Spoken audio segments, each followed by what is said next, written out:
The number one mindset of a great leader is love those you lead. You have to genuinely love those you lead. It's not about the project. It's not about the project being successful. It's not about my kids having the room clean. That my job as a parent is what? To raise and develop a child, not to have a clean room. The strategic is, how is this person, this human, developing?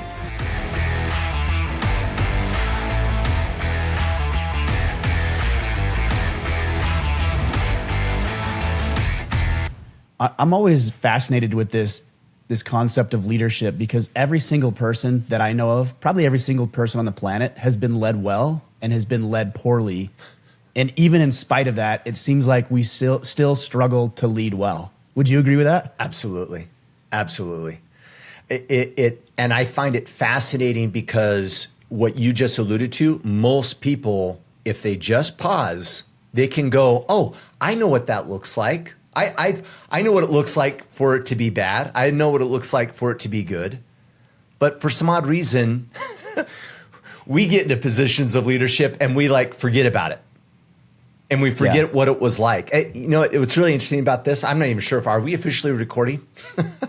We are recording. Okay. Yes. So you'll find this interesting. 1984, who was it? It was Oprah Winfrey and, oh my goodness, who's the... Dr. Phil. I don't know. It's not Dr. Phil. Mr. Rogers. Mr. Rogers was on Oprah's show in 1984, and she asked him, what's the number one advice that you give parents? And he said, to not forget what it was like to be a child. And I think leadership's the same exact thing. Number one advice for leaders, don't forget what it was like to be an employee. Don't forget what it was like to report to a great leader. Don't forget what it was like to report to a poor leader. And then have some intentionality in regards to how you show up. I would agree with that advice. I think that's good advice. The challenge is that when you get into a position of leadership, let's just talk about in the business world, it's not that you necessarily forget. It's that maybe for the first time in your life, you actually see how stressful it is to be a leader and all of the other stuff that you didn't have to deal with as an employee. Yeah. And let's be frank, we think our scenario is unique too. Yeah. Right. We'll see a good leader and we're like, oh yeah, but the company was running so smooth and it would, my situation is unique. And to that, it's so unique like everyone else. Worse. Yeah. That makes sense. So a lot of people will just paint it worse. Like, I have challenges that good leaders before didn't have, is what you're saying. Exactly. Yeah. It's such a weird thing. Do you think that what changes about a person? Because I've noticed that too. How's the phrase go? Absolute power corrupts absolutely. What is it that changes about a person when they move from an employee or whatever into that managerial or that leadership capacity? I think it's ego.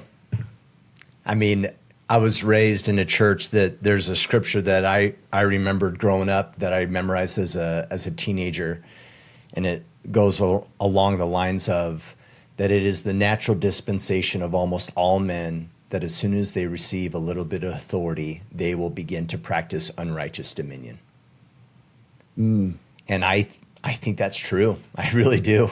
I know it's like a religious text, but the concept and the idea that once I get some authority, it will stroke my ego. I will think more highly of myself, and in turn, I'll think less of other individuals. I mean, there's just a natural dichotomy that I think some leaders will have that say, well, Ryan, if you report to me, there's just this element of you need me, I don't need you. And because of that, I'm not going to listen to your counsel as much as I probably should, because otherwise you would be in my role. And we walk around overly arrogant because of the title of authority that we've gotten. Do you see people ever, though, taking it the opposite way, where they don't want to be this ruthless, unrighteous leader, the unrighteous dominion like you talked about. And so instead they take it too far the other way, where they're maybe passive and they're wishy-washy and they're not assertive. And do you see that? I mean, it's probably not as relevant or prevalent, but I'm sure it's there. Yeah, absolutely. First off, let's make this distinction. Most leaders, so I'd put leaders all in one of two categories. Okay. Negative, bad leaders in one of two categories. They are persecutors, okay, or they are rescuers. Now, I'll describe both, but let's create this first distinction. Most persecutors will never say they're persecutors. So let's get clear with that first, because they don't want to admit to that, right? That they're persecuting people. But let me make this distinction clear. So persecutors will operate in the space that people are the problem.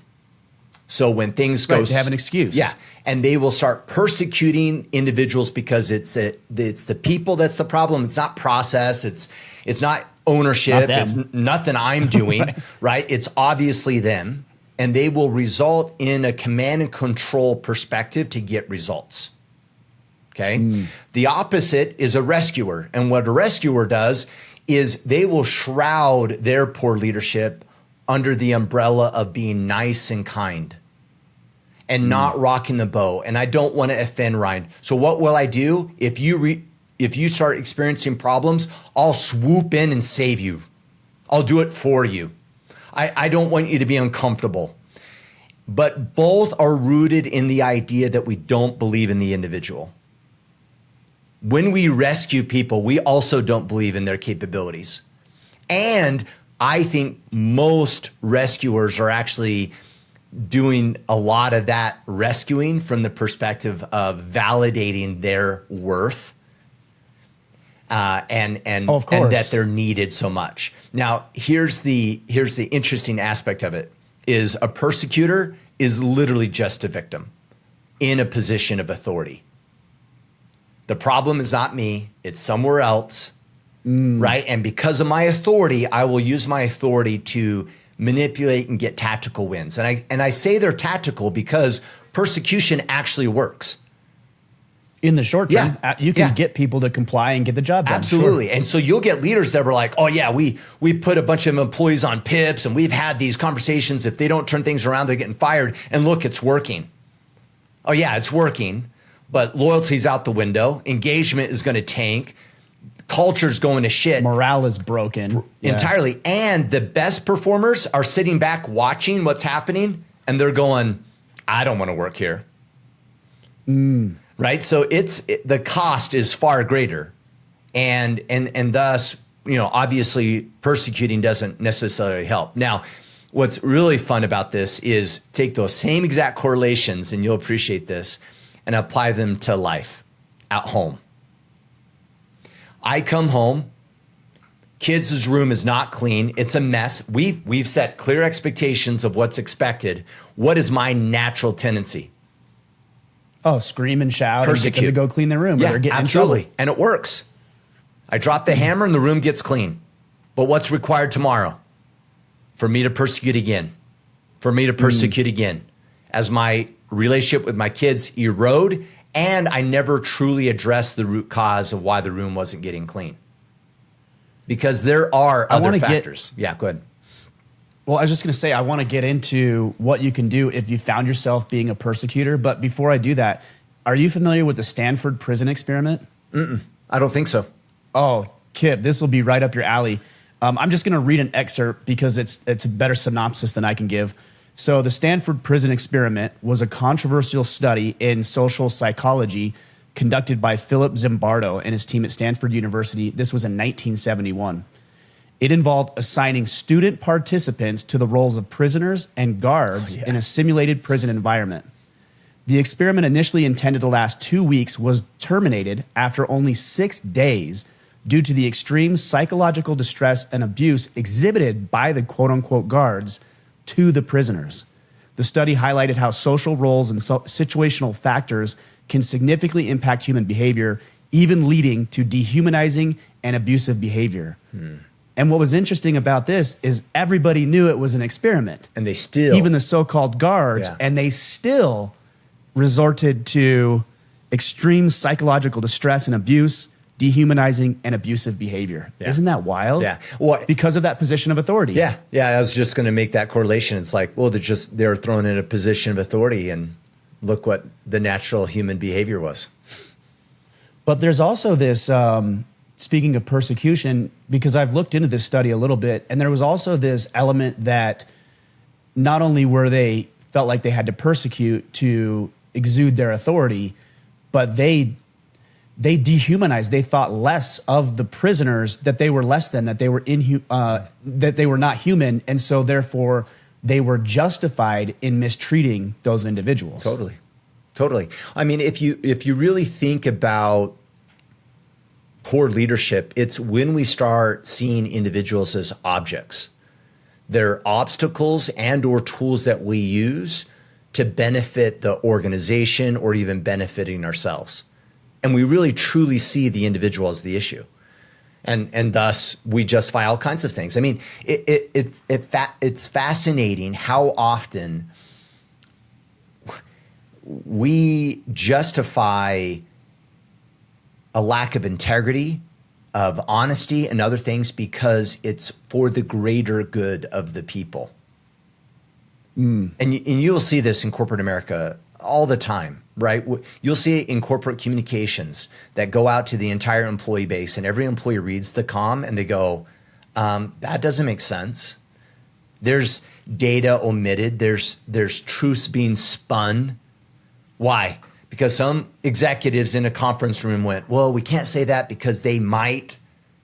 And you're like, got it. So you literally are communicating in a way to just try to spin and manipulate people's perspective versus letting them decide how they're going to receive the truth.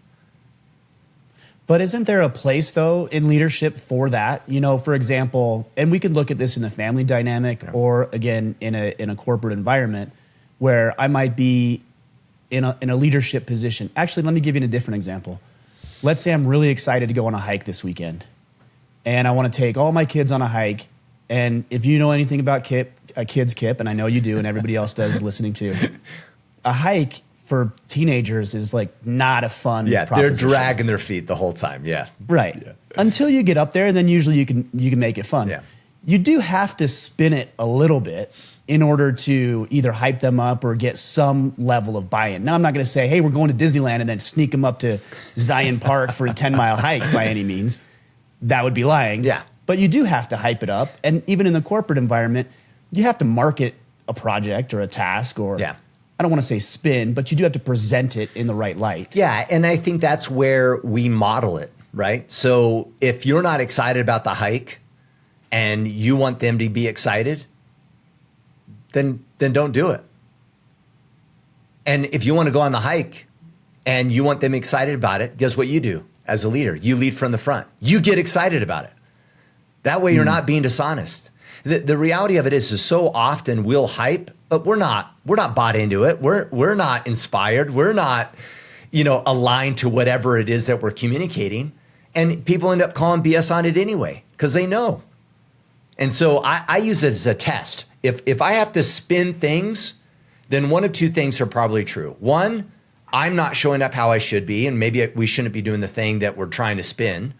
Or I need to communicate more clearly.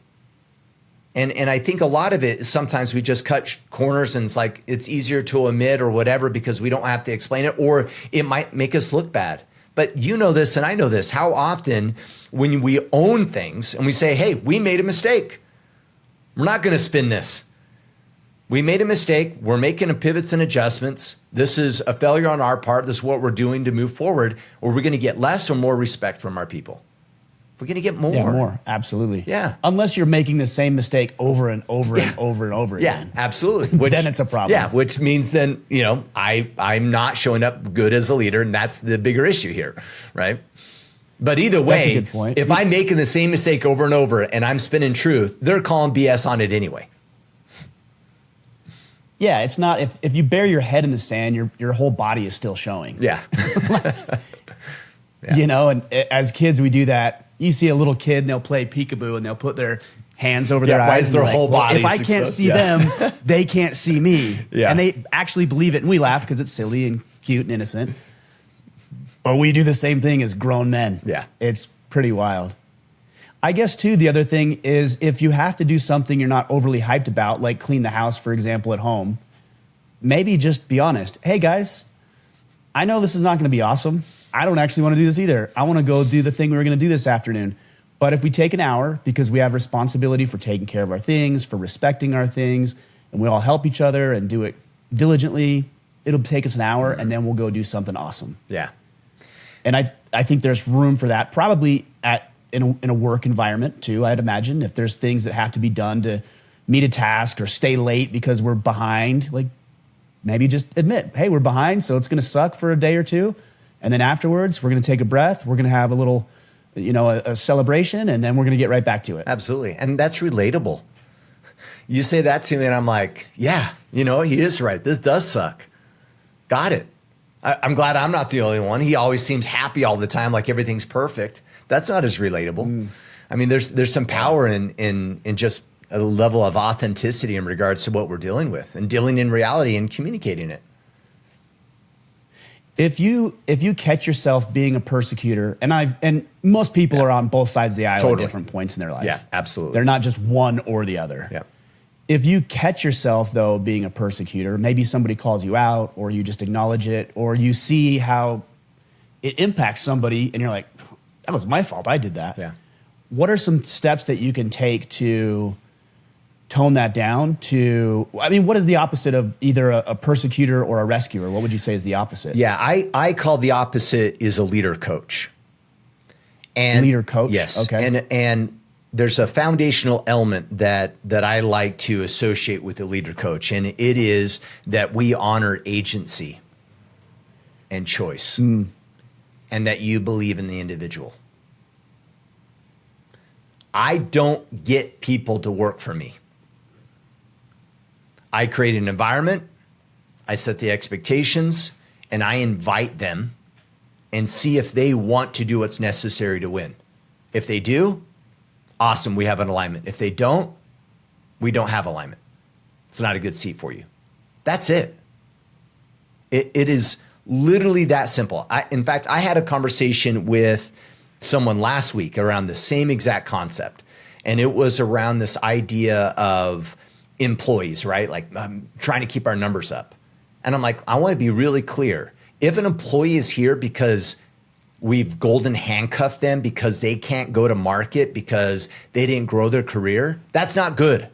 I don't want an employee working here because they have to. I want an employee working here because they choose to. And they choose to while they could still go to market and find a better job.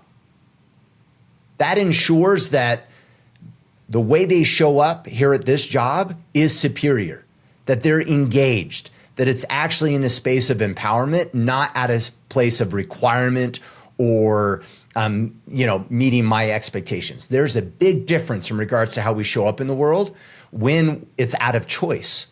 And so I love that concept that we present the possibilities for people to choose and let the chips fall where they may and support them in that choice.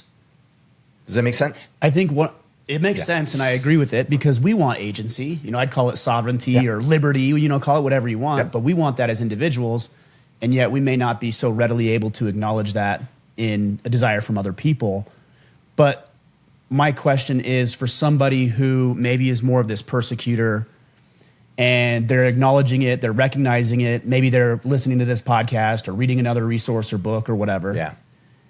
How does a person not decide, okay, I'm going to start giving my people agency? Yeah. My kids, my romantic relationship, my business partners, my employees. How do you not take that as a personal indictment against you and take it to heart and let it fester when somebody chooses not to work there anymore, or one of your kids is mad at you for months, or you have a breakdown of a relationship? It could be very personal and hard to overcome. Yeah, absolutely. So let me make one distinction and then I'll answer your question.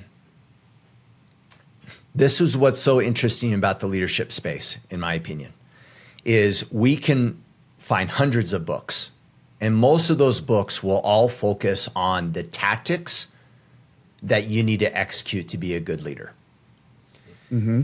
The distinction I'd like to make is if your mindset is not correct, all of those tactics will become tools of manipulation and lies. Well, and you could very easily use them for negative outcomes Absolutely. or persecution, as well as you could use it for that leadership coach style. Yeah. So grab whatever book, Dalio, we can come up with all of them. And if you don't get the right mindset, then you've just gotten more tools of manipulation and control that will allow you to be more of a pathetic leader. Awesome. So what is, yeah.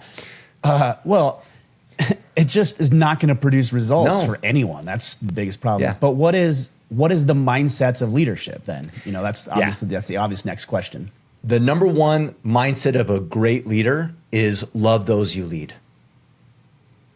You have to genuinely love those you lead, which is a perfect segue into ultimately your question. It's not about the project. It's not about the project being successful. It's not about my kids having the room clean. We've talked about this, right? It's sometimes as parents, we'll show up not as effective as parents because we lose sight that my job as a parent is what? To raise and develop a child, not to have a clean room. It's not about the room. It's not about the house. It's not about the grades. Those are all tactical things. The strategic is, how is this person, this human, developing? And it's no different in leadership. If our role is focused on the tactical, then it's all about the puppeteering, right? And manipulating controls. And if we lose sight that the bigger picture here is for me to create an environment where this individual can learn and grow, then we're going to have the wrong mindset. I mean, I think that applies really well in the family dynamic, but how does that stack up in the corporate environment when we hear things like mission first? And we talk about that even within our organization, that the mission comes first, and sometimes it does. It does come first, and I'm just kind of thinking here. I was going to say sometimes it's at odds with loving the person, but maybe it's actually not. It's not. Here's the best way to serve an individual contributor on a team is through the team. The best way for me to serve the individual is the environment. That's how we best serve the individual. So in essence, you are putting the team first or the mission first, because it is the mission and the team that actually will help the individual.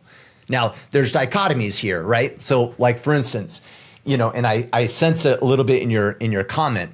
Sometimes we'll think, this person's struggling and so if I give passes here, then it hurts the team and it's not about the individual, it's about the mission. Well, that's also not serving the individual. Right. That's not it's really not person. Right. A lot of the cases where we think that we might be putting the individual first, we're really not.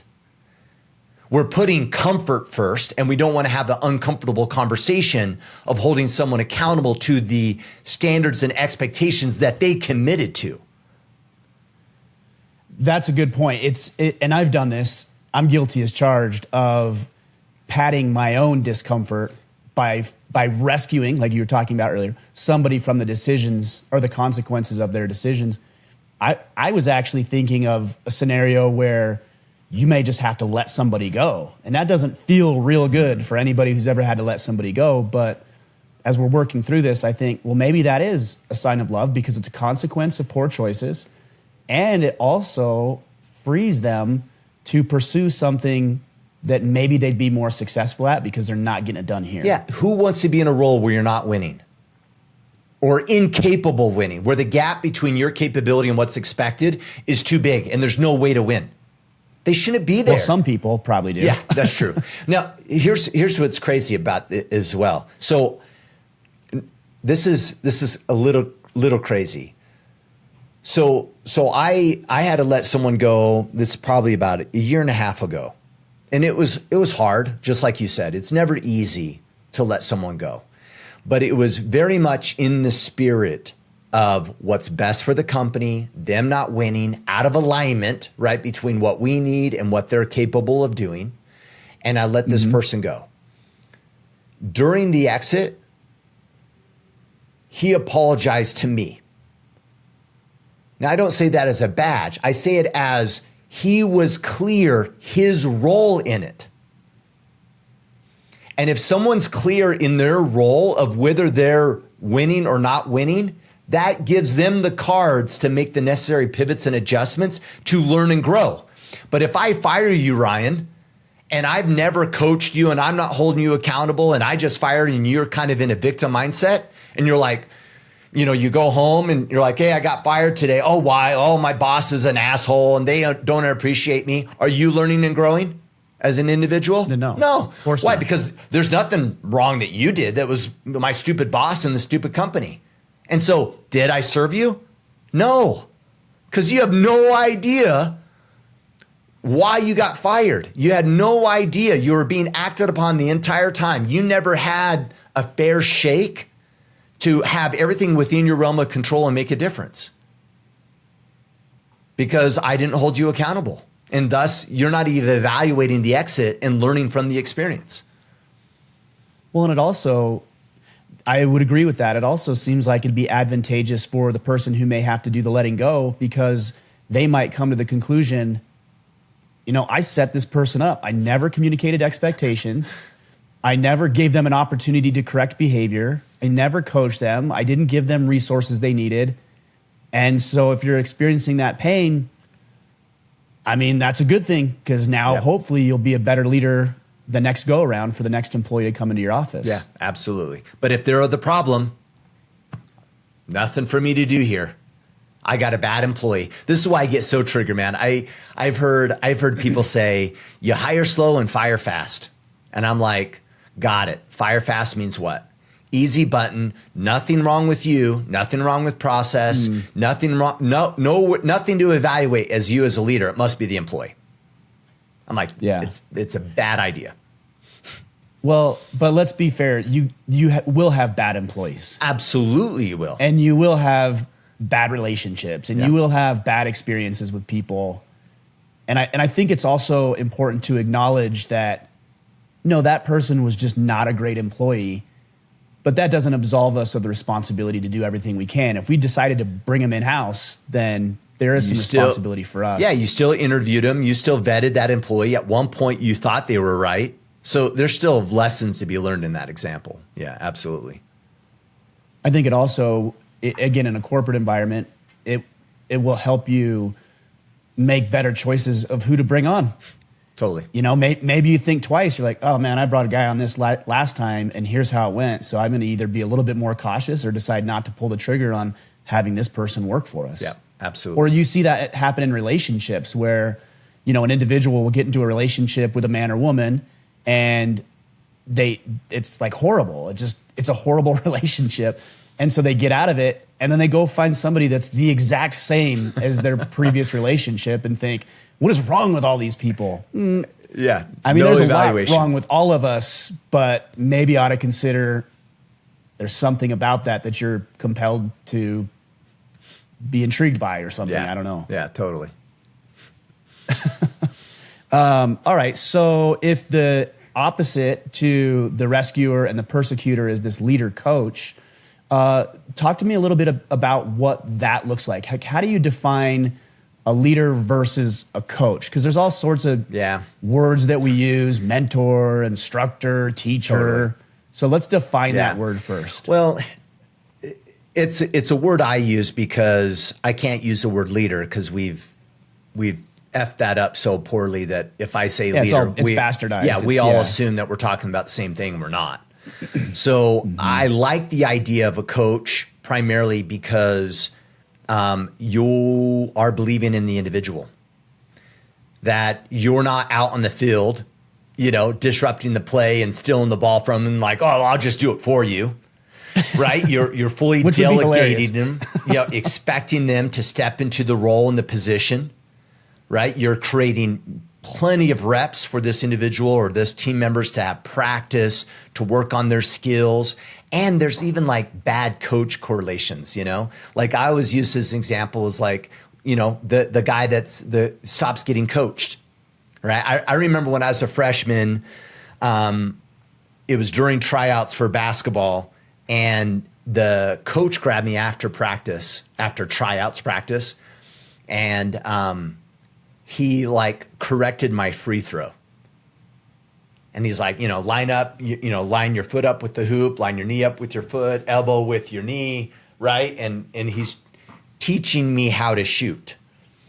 And I remember thinking I was so embarrassed, right? Because guys are like getting ready to exit, and here's coach teaching me how to shoot the ball. And I thought, that's not a good sign, right? Like I should know how to shoot the ball. And I remember feeling like kind of down about it. I thought, there's no way I'm making the team. Like this guy doesn't even think I know how to shoot the ball right. And I don't remember who it was, but it was one of my teammates. And he said, oh, dude, no, that's a good sign. I'm like, it's a great sign. What do you mean? And he's like, it's the guys that are at practice that he's not even talking to. That's the bad sign. He's given up on them. He's not even wasting his effort and time on them. If he's investing time in you, that's a good sign. And I think as even leaders, right, we do that. Sometimes we have our top performers on the team that we love, and then there's these guys that are floating, and we're not investing time in them, but we don't want to kick them off the team for whatever reason. You know, they're not winning, and we're passive with how they're showing up, and that brings down the team. It really does. But back to your comment or the distinction of leader coach, it is believing in the individual, and there's a sense of that, right, as a coach, that you see the possibility of how good these kids could be, right, or how good these players could be, and if willing to put in the work, how great and amazing and how much talent they have. There's a sense of believing in them that comes from a coach, and the delegation of the responsibility of the game that far too often in corporate America, we don't fully delegate, right? I'll hold you accountable and responsible for outcomes, but I'm not going to give you full delegation and authority to execute the play. I'll hover over you and have you check in with me every 5 seconds. I'll micromanage this. Of it. Yeah, exactly. Disempowering you, and you're wondering, why am I even out here playing this game? Why don't you get in here and just do it then? Right? And we highly disempower people. So, but that's at the root of it, is really that autonomy, which, by the way, is considered the number one driving motivator for employment, is autonomy in the work that you're doing. I would argue too that it's probably the number one driving motivator for children as well, especially as they get older. Yeah. You know, I see my my oldest, and he just wants some freedom. He wants to be able to go out and hang out with his girlfriend or his friends, or pursue things that are meaningful to him and important to him, or things that he likes. Now, as a father, I can't just let him be reckless with things. But even my youngest is interested in autonomy. He wants to play with the things that he wants to play with. He wants to do things on his time.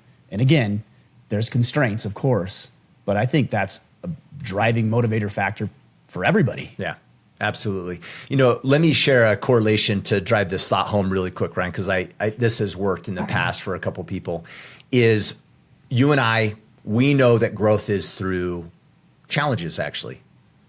Number one way to grow is the only way to grow. Yep. Yeah. And so if we correlate that to going to the gym, you and I know that going to the gym, you're going to put stress on your muscles, and that is how you're going to grow muscle and strength. You translate that to a corporate world, the rescuer does what? The minute that you hit 10 reps and it starts getting uncomfortable, I take the bar from you and I start curling it instead. That's what the rescuer does. Meanwhile, you just sit there and you're going, okay. And then the next time things get hard, I start conditioning you to have helplessness.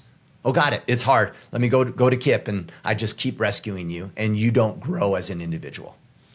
The persecutor, on the other hand, is necessarily making the lifts too difficult, right? Where you're curling and then meanwhile I'm shouting in your ear, belittling you and telling you why didn't you get the TPS reports completed in time, right? And you're like, what do you want me to do? I can't do this and that and everything all in between. And I'm belittling you and I'm telling you that it shouldn't be difficult. You know, you should be done already, and you just breaking your self-esteem, causing you to not ever want to go to the gym. Those are the two examples. And work is an amazing playground for us to learn and grow and for us to develop people. And it's no different than how we correlate going to the gym. You know, it's through those reps.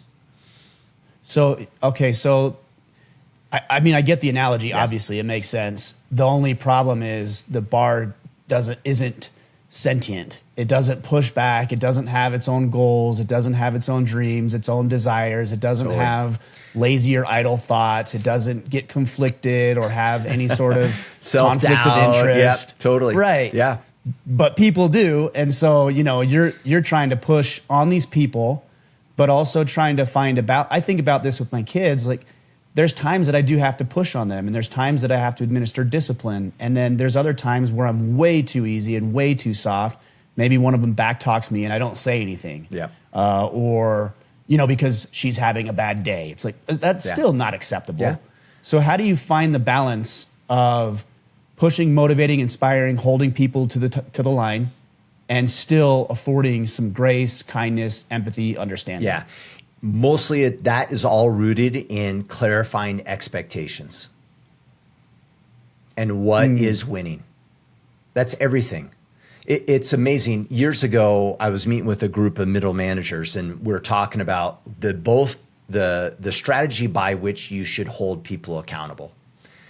And roughly about 90% of all of them could not have an accountability conversation with any of their employees. Most of them could not. I believe that. And the reason why is because none of them had set the clear expectations of what winning was. There's nothing to hold. There's no conversation to be had. You don't have anything to measure it against. Exactly. And so how do I even fairly have a conversation with you rooted in caring for you and the organization where we need to go if I had never even given the rules to the game? Yeah. And here's the irony is, all those leaders had expectations, right? They all had expectations that an employee was underperforming. The issue was it was never communicated. Nobody knew. It was covert contracts. Yeah, and so they're walking around pissed off, probably persecuting a little bit and having a heart at war towards their employees about how they're not showing up. And when it came to brass tacks, it's like, well, are they winning? Are they not winning? And do they know that? No. Well, no wonder. You never even gave them the rules to the game, and you're expecting them to win at it. And so, and we talk about this a lot on the podcast, like some of this is about, it's a form of establishing boundaries of what's acceptable and not acceptable. It's not just performance. It's also like how we operate here. What's acceptable and not acceptable within the organization? What's our operating system as a team, and what's expected of you and the role that you play? Once you can do all that, you can hold people accountable and give them grace in it. You can identify root cause, look for areas to develop them and inspire them. But without that framework, dude, you're all over the place anyway. They have no idea what you want. I think sometimes people believe that if they've never set the expectation, that it would be very difficult to go back and now communicate the expectation. And you know what? It might be. And the expectation may have even changed. You know, I had a situation with my son this weekend, and he's upset with me about a decision that I wasn't fully on board with, but I didn't say no to him either. Got it. And I'm not going to get into the specifics. So I didn't say no. And the more I thought about it, I thought, no, you know what? This is a no. This is definitely a no. Yeah. And I came to him and I said, no, you're not going to make that. You're not going to be doing that. And he was so upset. And I remember him saying, well, Dad, that's hypocritical, because when I was telling you about it earlier, you didn't tell me no. You didn't give me any pushback on it at all. Yeah. And I said, you know what? First of all, it's not hypocritical, but it is different than what I communicated to you. Yeah. And I will afford you that. but my mind has changed. And here's why my mind has changed. And he's still mad. Yeah. And of course. Yeah. And he'll get over it. It'll be fine. But I made the right choice, but I had to go back and correct behavior or correct communication that I failed to communicate properly in the first place. Totally. And let me make this extra correlation because this lines perfectly with driving for autonomy in the work that we're doing. We call them BARs, B-A-Rs, behaviors, actions, and results. In most cases, you want to drive expectations and results or results of performance on results, never behaviors and actions. Give me an example of what you mean, because I think I'm a little confused. So, and there's rules and guidelines, right, to how we operate, right? But let's say for a sales team, right, what's the results that are driven performance for a sales rep? Hitting quota. Sales. Yeah, sales quota, right? The expectations that you hit 4 million. That's it. I don't hold them accountable to how many phone calls they make. That's called micromanagement. And yeah, but I mean, as a leader, well, go ahead and finish. Yeah. I'm going to push back on that a little bit, but go ahead and finish that. So the more that you move your accountability to the results and the outcomes and not the behaviors and actions, that will give them the flex and the autonomy to operate within those guidelines. And rarely will you ever have to go back and reset expectations because the expectations were never on the tactical details of the actions. They were actually on the results and the outcomes, right? Now, we could still go back and say, hey, I don't know, 10 million quota for the year is not sufficient. We have to adjust those outcomes and those goals. But rarely is that the case. It's really when we're managing behavior that we're going to be a little bit more flippant around, those expectations. And so as much as we humanly possible, you want the expectations on the results, not the behaviors and actions. Now, this is a really fascinating concept because I had a great conversation with a leader. It was actually just a couple weeks ago. I find it interesting. Sometimes on the podcast, we'll get one question and we answer it with a particular framework. And have you noticed that the next question, we almost use the same framework to answer that question and then becomes kind of a trend that a theme, a theme of that principle being applied to multiple areas. Does that make sense? And I was kind of in that mindset a couple weeks ago where I was I had this thought and all of a sudden I just saw evidence of how this is applicable to most things. And let me paraphrase the thought. The thought is that an employee should be driven by choice, not requirement. An employee should be driven by choice, not requirement. Now, you might, at service level, you might go, oh yeah, that totally makes sense. And then we talk about standard operating procedures. And you're like, well, we have really good processes. They don't have a choice. They have a requirement. They follow the process. That's why the process is there. Right. And, everything. And I was confronting this thought process of the balance between process and requirement versus that of choice and outcome. And I had an enterprise project architect. I was chatting with him and we were talking about processes that need to be implemented at the company for the employees to deliver better.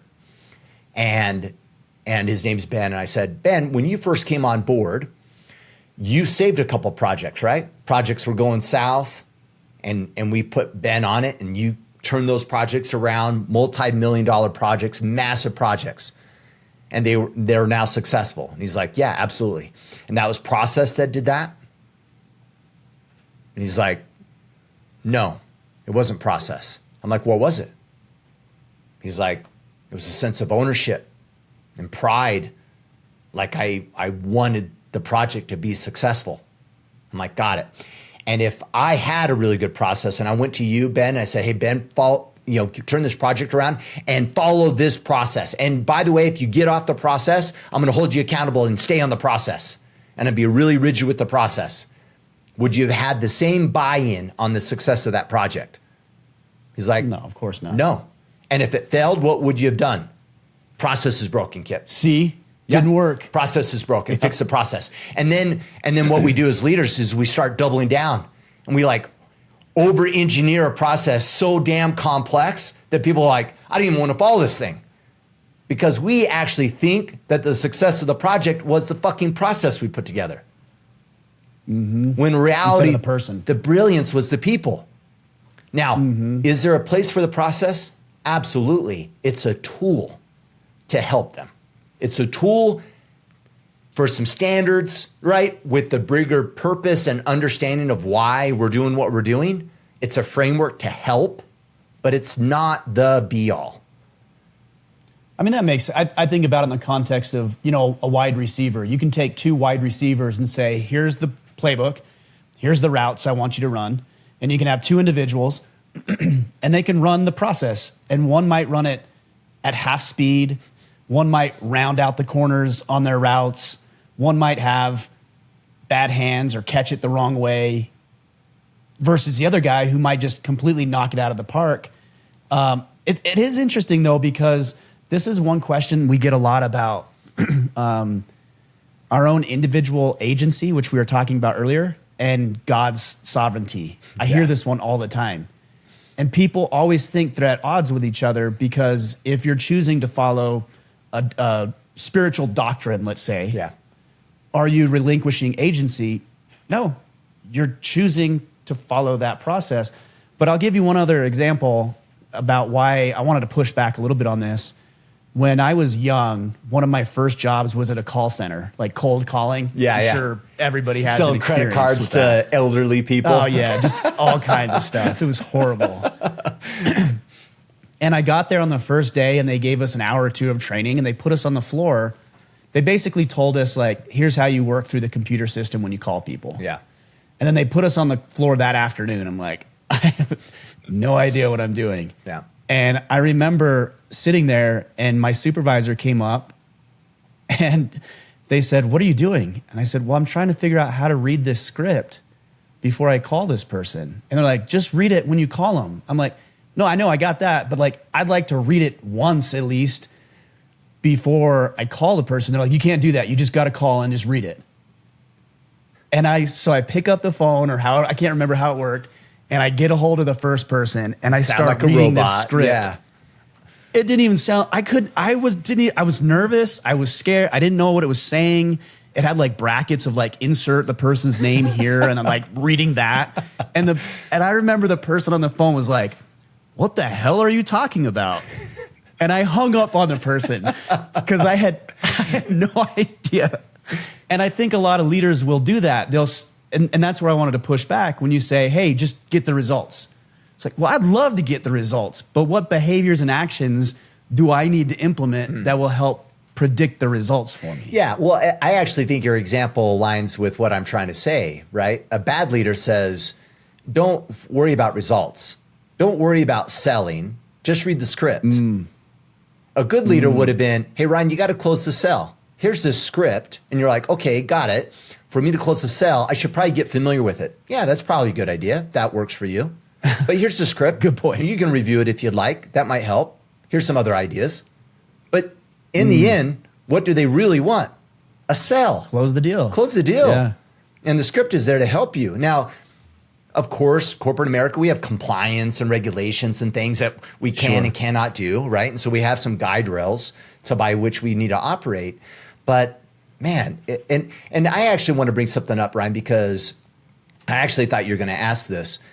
Sometimes we have a choice that to accept something that isn't ours, right? Eventually, right? I have a choice. I had a conversation with nothing is yours. I mean, we come into this world with nothing. Totally. Everything that we learn is somebody or something else. So in some cases, you might come to me and say, hey, Kipp, from now on, here's my expectation on what's expected to be on the podcast, right? And this is, a pre-recording script I want you to follow. I have a choice at that moment. Do I want to do that? Yes or no? But most people don't operate that way. Most people, I'll hang up the phone and then I'll go complain and go, oh, Ryan's making me do this pre-recording script thing and such BS. And I just hate it. And then your wife will like, well, why don't you leave? Oh, I can't leave. And I'm disempowered. I'm not owning anything. And so everything, and we've talked about this at length. And in fact, this was like the biggest takeaway from the book Essentialism that we read in the Iron Council this past month. And it's ironic because I've read that book so many times. But this time, the one thing I got from that book was take ownership over choice. Don't be doing anything that you're not committed to doing. And so if you ask me to do a pre-recording checklist, if I'm not committed to it, I push back and I go, I don't want to. And then I have a choice. Yeah. And that's it. Okay, then you're not coming on the podcast, or I'll make an exception, or whatever. And okay, got it. That's worth it to me because I'm not willing to do that thing and not be committed to it. So I'm going to move on. And far too often in our jobs, like we are not owning our jobs. Like most employees, they let their boss own their job. Oh, my boss owns my job. If I'm underperforming, I'm waiting for someone to tell me I'm underperforming. I'm not being proactive going, hey, Ryan, am I doing a good job? What else could I do? I want to ensure that my time here is well spent and that I'm providing value. Most just sit back and sit back and wait to be told what to do, not just by our bosses, but also by our spouses, by in-laws, and everybody else. Yeah. It's crazy. That's why I like when you talk about whether you're working for somebody or yourself, you're always your own boss. Like you are your own boss. I think you also alluded to something, and this might not be a leadership principle necessarily, but I think it is a self-leadership principle, is you can only do that to the degree of the options that you have available. Correct. So you are, if you have fewer options, your choices are limited. So if I'm strapped with debt, for example, and I don't have any money in my bank account, I've got creditors beating down my door trying to get payment on stuff, and then you ask me to do something I don't want to do as an employer, I'm much more likely to do it because I don't have an option. But if I'm debt-free and I've got 3 other companies that I can go call and get a job this afternoon, and you say, hey, I need you to do this thing, and I'm like, nah, I'm good. That gives us so much sovereignty and freedom over ourselves. Totally. Well, and that was great for us to consider what you just said. And then from the leadership side, that's really important to remember. So check this out. 83% of most employees, 83% of employees, when they feel that there's an inequitable transfer of value, meaning what I put into this job, I don't believe I'm receiving what's fair in return. 83% of them don't quit, Ryan. What? 83 of them don't quit. I thought you were going to say they do quit. No, 83% of them, what do? They reduce their effort that they give you to match the equity they are receiving. They silently quit. Yes. Right? And they probably silently quit. Why? Because they don't have the FU money, right? They don't have all those other options. They probably have concerns. And so you don't get a compliant employee. You get a reduced performance employee is what you get. For the same cost. Yeah, exactly, for the same cost. And the 17%, which are your top performers, they just leave. They do exactly what you just went. They're like, this is too much drama. I'll just go to market and find a better job. And then meanwhile, I mean, that's what I did in my financial planning practice. Like it came a point in time where the training and the resources I was getting was significantly less as a dollar amount than the income that I was giving up. So I took 6 months, figured out what I needed to do, started my own firm, went through the compliance things and regulatory bodies and got it done. And 6 months later, I'm on my own. Yep. Because I'm not doing that. And we're talking about comp for the most part, but we know that's not the full package of equity. Equity is, do I love what I'm doing? Am I challenged in the work that I'm doing? Is there opportunities for growth? Do I feel appreciated? And do I have a good salary? It's all of that. Right. And ironically enough, there's massive correlations in corporate America with the amount of compensation questions and toxic culture. Why? Because when the culture is really difficult, what do employees go? I don't get paid enough to put up with this crap, right? And so they double down on trying to get more money at least. So at least they can make more money because they feel helpless in regards to altering the culture and the toxic environment that they're happy to work in. Well, that leads me to a couple of questions. Well, one point is that disgruntled people don't leave quietly. So I'll say that. Yeah. So they're going to turn everybody. You're going to have mutiny. It's going to become a toxic workplace. So there's that. Yeah. But the other side of it is that sometimes as an employer, you're dealing with a lot of finite resources. So you may not be able to give them more value. Yeah. And what do you do in those cases where it's like, well, I know you want to get paid more, or I know you want more time, or I know you want a promotion. We're not in the position to do that. Yeah. Well, you just got to let that person go or let them make their decision, I guess. Well, and I mean, let them make their decision, right? You can control obviously only what's within your realm of control, but I think we got to be a little bit careful. And we got to be careful because sometimes we'll accept our current state as though we're not in control of it, right? I have a client that I was talking to and they're like, oh, well, I can't win in this current state with my current team and their skill level. And I was like, well, what is the ideal skill level and team size?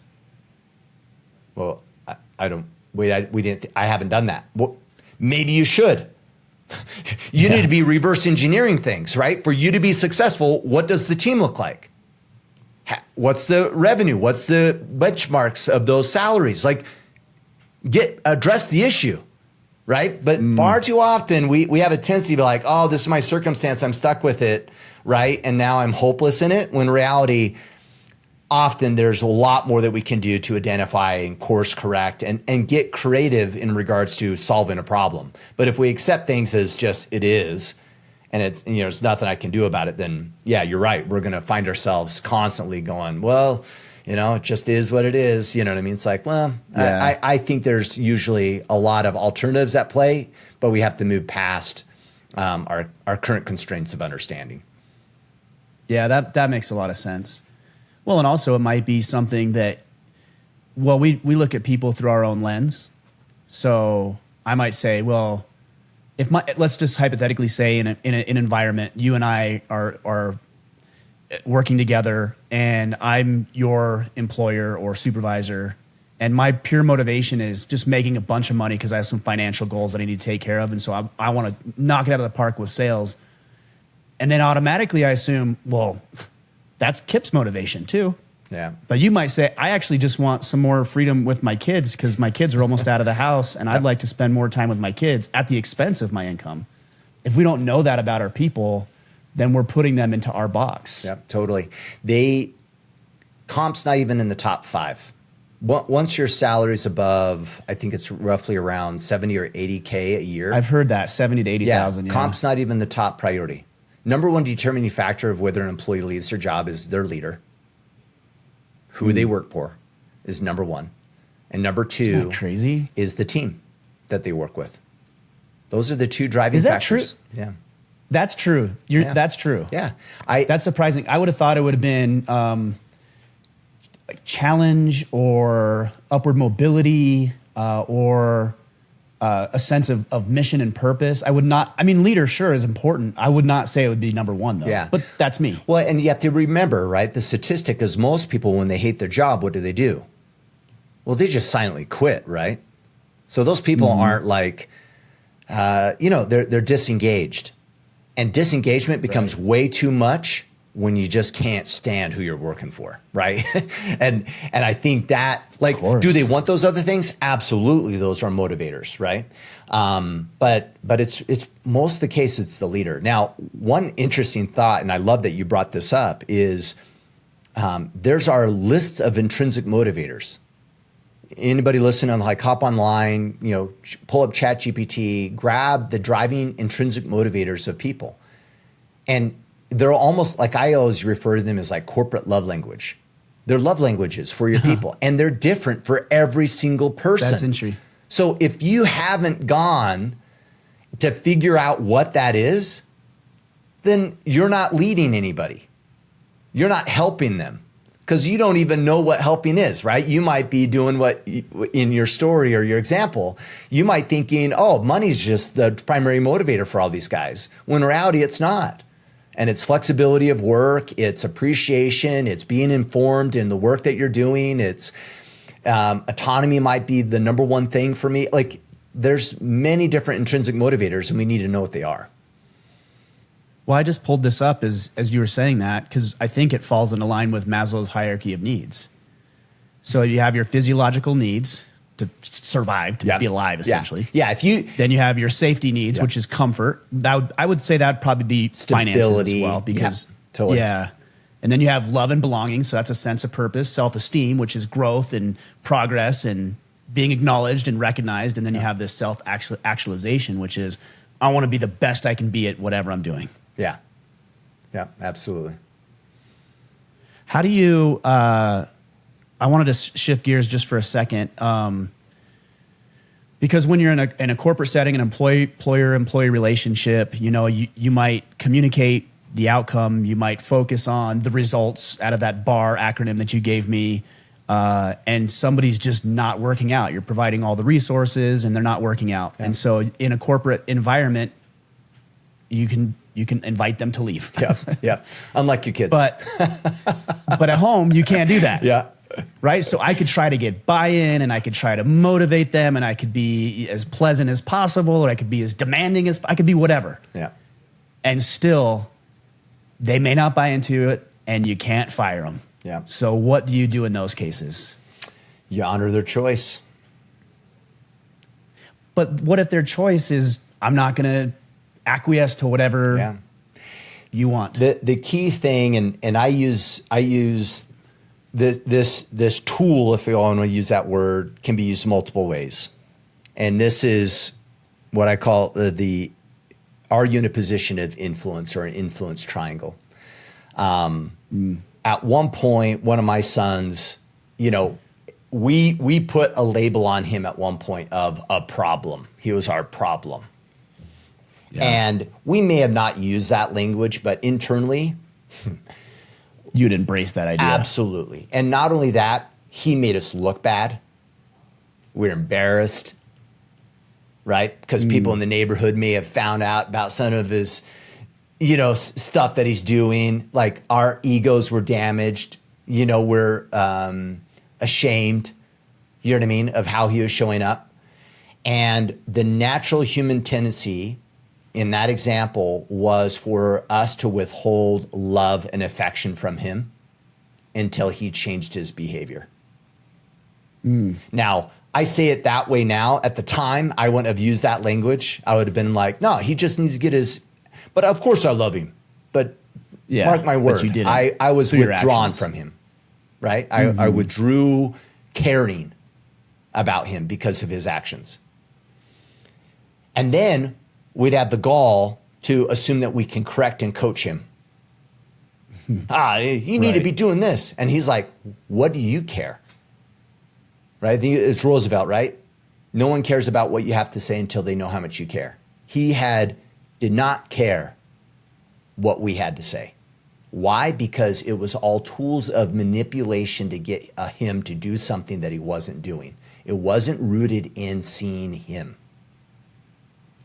And so that's problem number one, is our mindset around difficult people, whether our kids or difficult circumstances that involve people, is we'll immediately move to a hard... there's difficult people. Yeah. Like, let's call it for what it is. But they're difficult, but the more that we can integrate some empathy in there, are they difficult or we just see them for where they're at?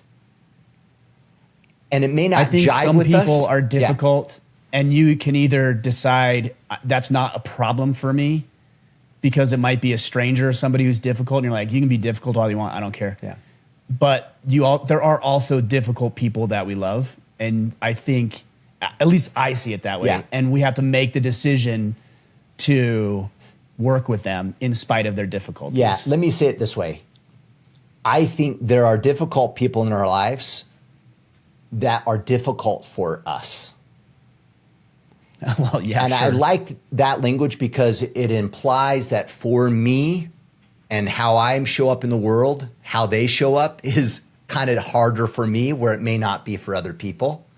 And it helps me be okay with, like, it's not good, it's not bad, it's just how they are.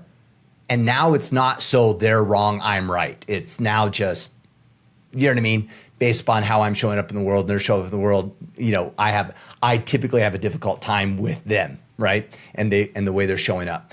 The key thing around all of that gymnastics, right, is the idea of getting away from having a heart at war towards that person. Because as long as I see them as an object, as an obstacle, as a problem, everything else will be sensed, right? Everything else is undermined. An attempt to have a relationship is undermined. An attempt to coach and teach is undermined because they know it. You know when someone has a problem with you. It doesn't help you. Thus, back to earlier comment that we said at the beginning of this is our beliefs, attitudes, and mindsets drive behavior. They absolutely do. And most leadership books and parenting books, sometimes parenting books, will jump to behavior. These are the actions that you need to take. Here's the tools of manipulation. When in reality, the bigger issue is that you see them as an object and a problem.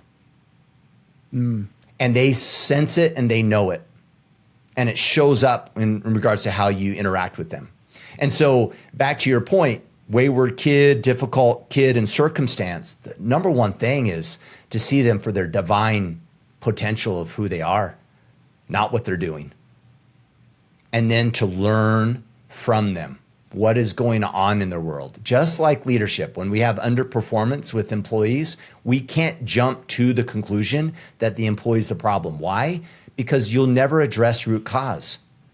What are the characteristics of the organization? What are the characteristics of the culture? What processes, what things are happening that might be contributing to this employee or this child having a difficult time? If we never address that, then you're just persecuting for short-term gain and you're undermining relationship in the long run. And most importantly, the strategic play of helping this person as much as humanly possible is off the table. Right. I think one of the biggest challenges why you might be more prone to do that in a work environment or maybe even a romantic relationship and maybe not so readily available or easily with your children is because with your children, it's like, you're stuck with me and I'm stuck with you. Authority. Yeah. But at work, they're not stuck with you. A romantic relationship is not stuck with you. And so we are probably more likely to take that seriously in those situations. Yeah, absolutely. Yeah, the negative drawback of you're stuck with your kid and you just can't fire them also comes with the ultimate authority of you're ultimately in control and they can't leave you either, right? Right. Yeah. Yeah, because I said so. Yeah. Right? It's super easy to do. Well, Kipp, I always enjoy our conversations. This one's a little different because we did more of the interview with you, and I know you've really ramped up your leadership development prospects and business and coaching companies. So if you'd let the guys know where to connect with you if they want to learn more about professional and personal leadership, I'd like to be able to send them there. Yeah, I appreciate it. I'll share that. Can I share one statistic really quick? Because I think this is really profound. Yeah. Gallup study found that only 10% of people possess the necessary talents to be effective leaders. And organizations fail to select the right candidate for managerial positions 82% of the time. And I'm telling you, like, I think most leaders were in these roles, and I'm like, well, I'm in this role for a reason, because I'm good at this. And the 82% of the chance, 82% of the time is no. You're not. You got unfairly promoted. You're a great individual contributor, and you have no idea what you're doing as a leader. That poll that you just cited used the term talents. 10% of people have the talents. When they're saying that, because talents and skills are different. Yes. Talents to me is you have a Natural. God-given talent for this thing. A skill set is, hey, you don't have the skills, but you can learn them. Yeah. And I actually And I read that, but I don't agree with that concept. I don't think leadership is a talent. I think it is I think a skill. there are certain elements of it. Yeah, yeah. Like, you know, and just like those same certain elements of talent show up in sports, and if you're gritty and, you know, at home, I think they play a role. Well, there's other things right? that aren't even a talent. I mean, we know that, for example, attractive people are taken more seriously than unattractive people. Yeah. Like, it is what it is. Yeah. Or taller people are generally looked at with more authority and credibility than shorter people. Absolutely. I don't know what to tell you. It is what it is. You got to combat against that in some way. Yep, absolutely. So to connect with me, kippsorensen.com. I have a website, KIPPSORENSEN.com, and then that same spelling on Instagram, and then, you know, connecting with me on LinkedIn as well. Awesome. Well, you know, we're friends. We've been friends for almost a decade now, which is so crazy to think about. But I've taken a lot of the leadership principles that you've shared with me in conversations like this, in more professional settings, in the speeches I've heard you give, in the presentations, and then just calling on the phone about something I might be struggling with. So I got to tell you, I'm really grateful for what you know and how you share it and how you've poured into me. When you say, hey, you have to love the people that you're serving or working with, you have exhibited that with me and countless others, I'm sure. So appreciate you, brother. Thank you.